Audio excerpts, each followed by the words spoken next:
बहुत अच्छी बहू की कहानी। आज को गुस्सा आता है। बहू, ममता बहू कहाँ हो? लेकिन सारे दिन की थकी बहू को ऐसी नींद आती है जैसे किसी ने भांग की गोली खिला दी हो।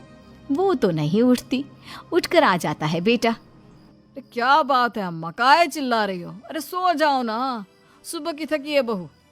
वो सो रही है, जोर से बोलोगी तो नींद खुल जाएगी उसकी। माँ को गुस्सा आ जाता है।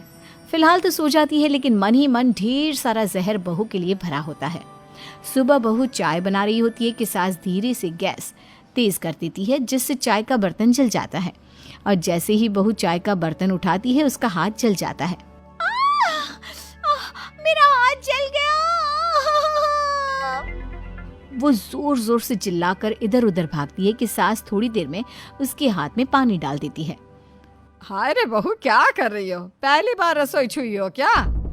सासू माँ, गलती से गैस तेज रह गई थी और बर्तन जल गया, जिससे मेरा हाथ जल गया। हाय रे, कितना गंदा दाग। छी छी छी छी, मुझे तो उल्टी आ रही है तेरा गला हुआ मांस देखकर। तू ना मुझे अभी साथ से खाना मत लगाना। बहू भी खुद का हाथ देखती है तो उसे भी रोना आ जाता है। कुछ दिनों के बाद सास की सहेली आती है, बहू चाय बनाकर लाती है। उसके जाने के बाद सहेली कहती है, बहू की सुंदरता ऐसी है कि कोई भी दीवाना हो जाए।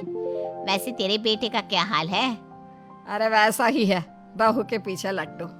क्या करूं, कुछ समझ में नहीं आ रहा। मैंने तो बहू के चेहरे पर दिवाली के पटाखे की चक्री फेंक दी, उसका पूरा चेहरा जल गया। अब देखो ना रही सुंदरता, और ना ही अब मेरा बेटा उसे पूछता है। अरे अब तो वो उसे छोड़कर दूसरी भी देखने को बोल गया है मुझे। बहू सारी बात सुन रही होती है। आंटी, एक बात बताइए, क्या भरोसा है कि दूसरी सही आए और आपके अनुसार रहे? देखिए आंटी, मेरी सासू माँ को गलत बात सिखाने की जरूरत नहीं है। हमारा परिवार साथ में खुशी से रह रहा है। देख बहू, मेरी सहेली की बेइज्जती ना कर, वही अच्छा रहेगा तेरे लिए, समझी? बहू नहीं मानती है। वो बार बार उनकी सहेली को घर से निकल जाने को कहती है। तभी सास की सहेली पास के चूल्हे से लकड़ी लाकर बहू के चेहरे पर लगा देती है। बहू जोर जोर से रोने लगती है। अरे ये क्या कर दिया? मैंने कहाँ किया, ये तो तूने किया। तू ही नहीं चाहती थी कि बहू बेटे के साथ रहे, भला मैं क्यों करूंगी? मैं तो चली, निपटो अब। बहू रो रही होती है, दर्द से चिल्ला रही होती है, लेकिन सास उसे डॉक्टर के पास नहीं ले जाती। तभी पति आता है। क्या हो गया ममता? ये दाग कैसे लगा? तुम कैसे जली? ममता कुछ नहीं कहती, बस दर्द से करा रही होती है। पति माँ की तरफ देखता है। हो ना हो माँ, ये पक्का आपका काम है। आप ही ममता से जला करती थी ना। देखना माँ, अब पुलिस आएगी, केस बनेगा, लेकिन पहले मैं ममता को अस्पताल लेकर जा रहा हूँ। सभी अस्पताल जाते हैं, जहाँ डॉक्टर ममता की सास से कहते हैं, आपने तो नहीं जलाया ना बहू को? अब ममता की सास के तो पसीने छूट रहे होते हैं। वो घबरा कर कहती है, ना ना डॉक्टर साहब, कैसी बात करते हैं? हम क्या जलाएंगे अपनी बहू को? डॉक्टर ममता के पति से पूछते हैं, देखिए, क्योंकि ये ससुराल में जली है तो मामला पुलिस का बनता है, तो आप पहले पुलिस को बुलाइए, तभी इलाज पूरा होगा। सास डर जाती है कि अब तो बच्ची जिंदगी जेल में ही रहना होगा। रहने दीजिए ना, पुलिस को क्यों बुलाना?